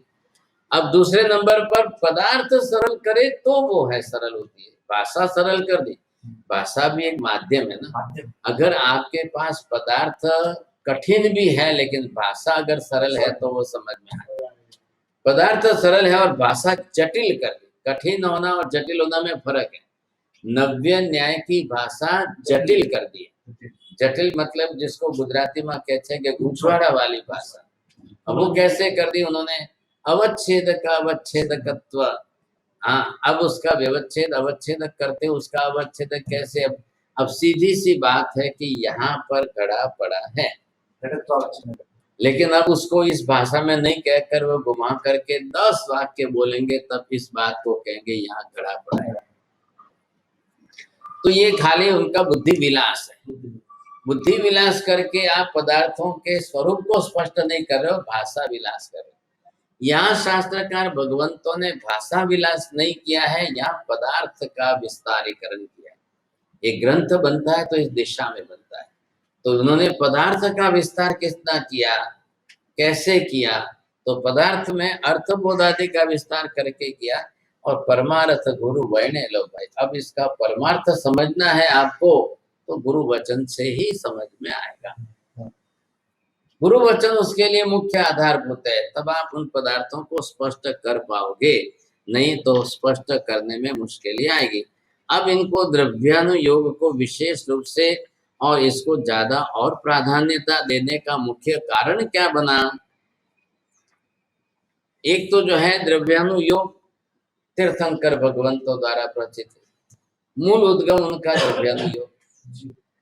बिना द्रव्यानुयोग के त्रिपदी नहीं बनती, बिना द्रव्यानुयोग के त्रिपदी नहीं बनेगी, तो बिना त्रिपदी के द्वादशांगी की रचना नहीं होगी। भगवान की दो प्रकार की देशना है, एक तो उपदेशात्मक देशना है। तो उपदेशात्मक देशना में तो सर्व सामान्य जीवों को संसार असार है लगे, उनको अपनी तरह से सामान्य बोध होगा, लेकिन संसार असार है इस बात को द्रव्यानुयोग से सिद्ध करने पर पुद्गल को पर्याय से अनित्य सिद्ध करो, आत्मा को द्रव्य से नित्य सिद्ध करो, तब जाकर के संसार असार है, ये बात बैठ जी। तो तीर्थंकर भगवान भी स्वयं केवली होते हुए पहले सर्वसामान्य उपदेश देंगे जीवों को, जिनका भी लघु कर्मी आत्मा है, हलु कर्मी जीव है, तो वो जल्दी तैरते हैं संसार से। अब उन लोगों में से दीक्षा ले ली, उनको गणधर बना दिए। अब भगवान त्रिपदी की देशना नहीं देंगे, तो केवल ज्ञान से जितने सब पदार्थों को उन्होंने स्पष्ट देखा है वो कैसे सिद्ध होगा? आखिर मूल में पदार्थ स्वरूप तो आएगा, त्रिपदी से पदार्थों की व्यवस्था करेंगे। पदार्थ द्रव्य गुण पर्याय के रूप में है और त्रिपदी उनकी व्यवस्था करने वाला माध्यम है। बोलो। पदार्थ तो द्रव्य स्वरूप, द्रव्य गुण पर्यायात्मक है। द्रव्य गुण पर्यायात्मक है, और द्रव्य उसकी जो है व्यवस्थात्मक है। उसका स्वरूप सिद्ध करने की व्यवस्था वो जो है उत्पाद आदि सिद्ध कर रही है। तो भगवान पदार्थों का स्वरूप बता रहे हैं कि त्रिपदी से उनकी व्यवस्था बता रहे हैं। हाँ, क्योंकि पदार्थ तो मूलभूत स्वरूप में है ही है। पदार्थ में द्रव्य गुण पर्याय की जो प्रक्रिया है वो तो है ही है। अब भगवान का काम क्या है? भगवान केवली है, भगवान केवल दर्शनी है। इसकी विशेषता से क्या हो रहा है कि समग्र लोक के अंदर जो इन पदार्थों की व्यवस्था हो रही है, उत्पाद व्यय की प्रक्रिया हो रही है, वो भगवान देख रहे हैं।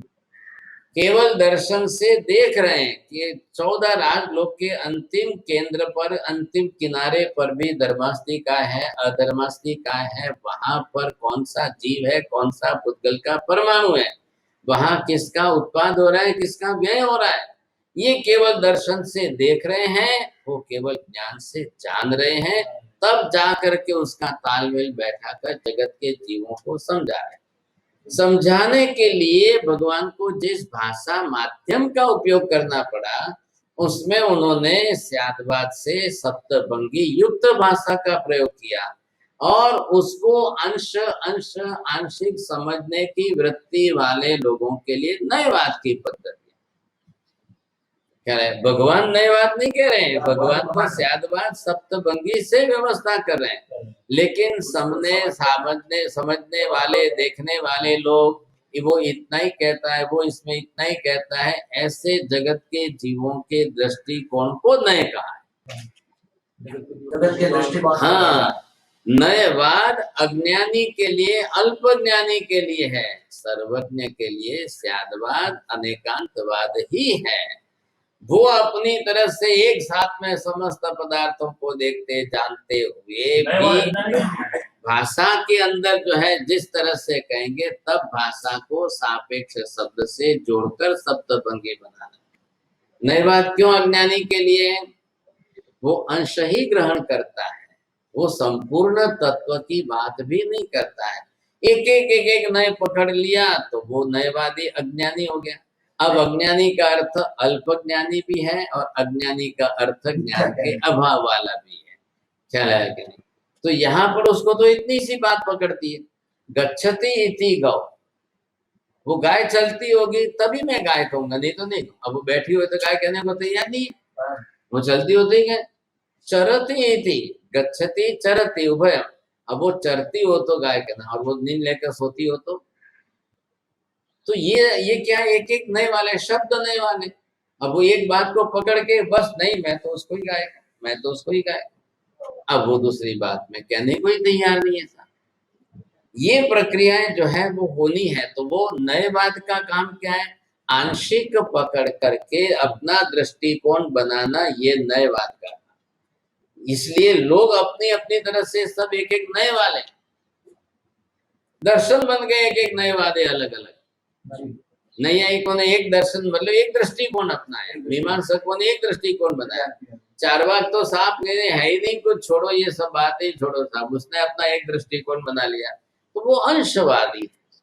लेकिन सर्वांगीण संपूर्ण समग्र क्या, अब ये एक अंगुली है, अंगुली शरीर है कि अंगुली शरीर का अंग है? तो अंगुली को शरीर नहीं कहने वाले, अपूर्ण शरीर को किस तरह से देखें हम, तो वो विशेषता यहाँ पर तो नयवाद पूर्ण नहीं है, नयवाद अपूर्ण है, नय अपने आप में अपूर्ण है, और हर व्यक्ति एक एक नय को ही पकड़ के चलता है, वो दृष्टिकोण उसी तरह से देखता है, तो वो दूसरे को गलत कहता है। स्यादवाद पूर्ण है। स्यादवाद में सापेक्ष शब्द रखकर एक द्रव्य की, एक धर्म को लेकर एक सप्तभंगी बनाई। अब एक द्रव्य को लेकर के ऐसी कितनी सप्तभंगी बनेगी, तब एक द्रव्य का सर्वांगीण स्वरूप आप वर्णन कर सकोगे। इसलिए हर एक वो वाक्य को, स्टेटमेंट को आगे खड़ा रखा है कि इस अपेक्षा से इतना का है, लेकिन दूसरी अपेक्षा साथ में ये, तो वो सापेक्ष क्या कहता है, आगे की अपेक्षा पिछली अपेक्षा दोनों को साथ जोड़ कर रखता है, इसलिए ख्याल आता है। बात ये है, नहीं तो कैसे ख्याल आएगा, ये हेतुगत भाव उसमें स्पष्ट किया है।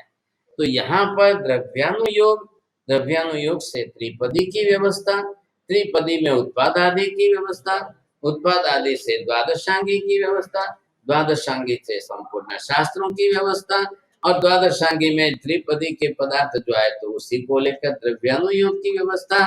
अब इसमें द्रव्य का स्वरूप भी कहेंगे, नामकरण ही ऐसा किया है, नामकरण के अंदर द्रव्य गुण पर्याय नो रास, इस ग्रंथ का ये नाम है। तो इन्होंने तीनों ले ली बात की, भी हम द्रव्य का स्वरूप बोलेंगे, गुण का स्वरूप कहेंगे, पर्याय का स्वरूप, ये तीनों मतलब एक ही पदार्थ के अंग हैं।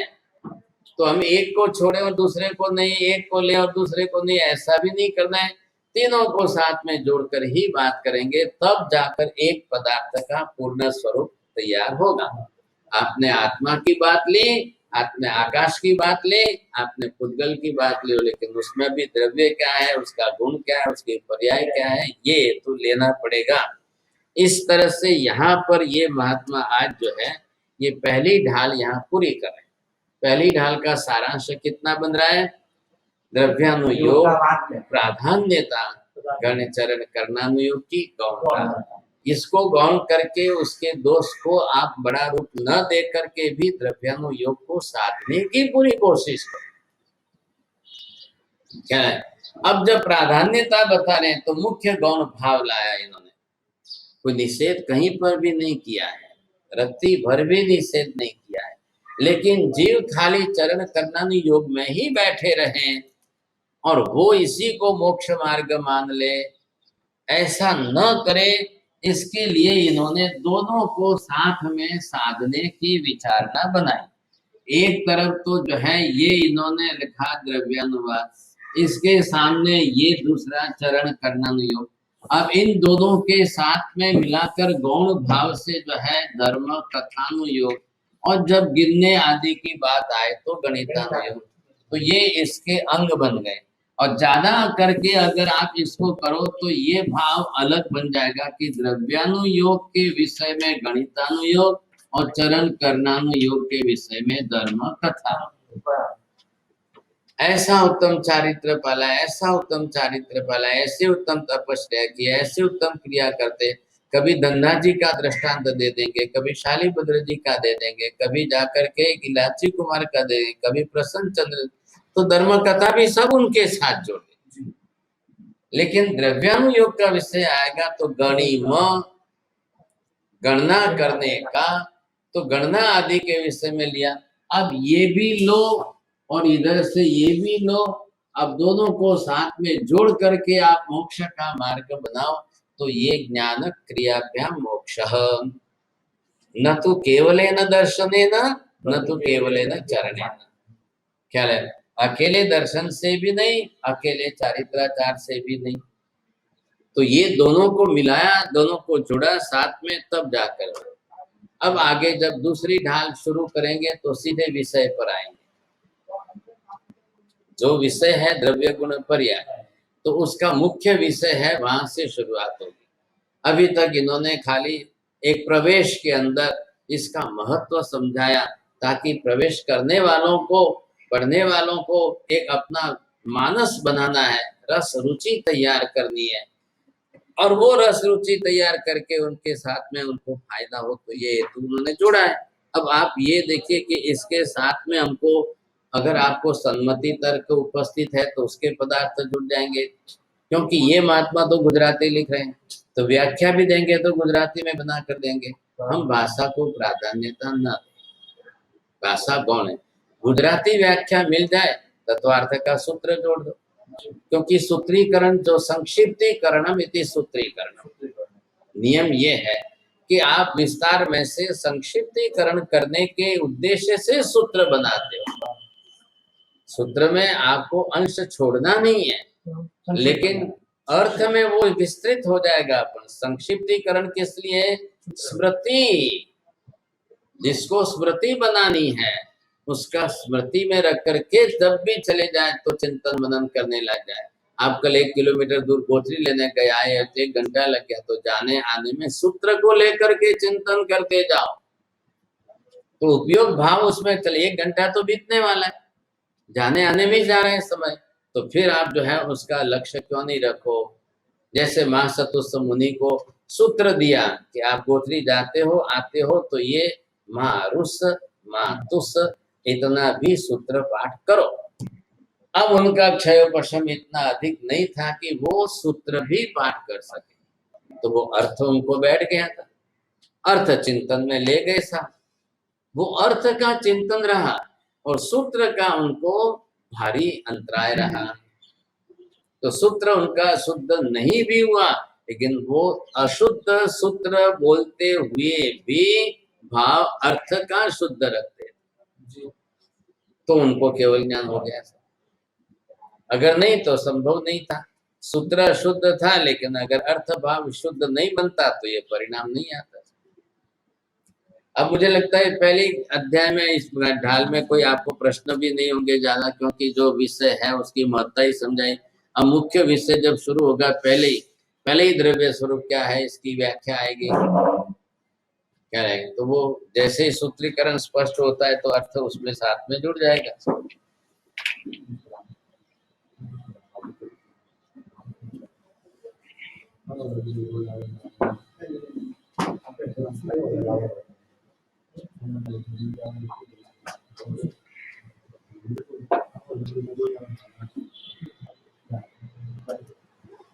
रोज आवे आनी, रोज आवे आनी, रोज मारे लकड़ा है तो हाँ लोग से पूरा नहीं हो रहा है, किनारे पर है। तो आपको जी अब वो एकांतर ठीक है, अभी तो आपने ये नक्की किया है। हाँ, मैं भी इसी टाइम में लिखता हूँ, मुझे सुबह का ही समय मिलता है। सर्वमंगल मांगल्यम सर्व कल्याण कारणम प्रधानम सर्वधर्माणां जैनम जयति शासनम। तो आज तो हमने भी सोचा था कि बारिश है तो आप आएंगे कि नहीं आएंगे।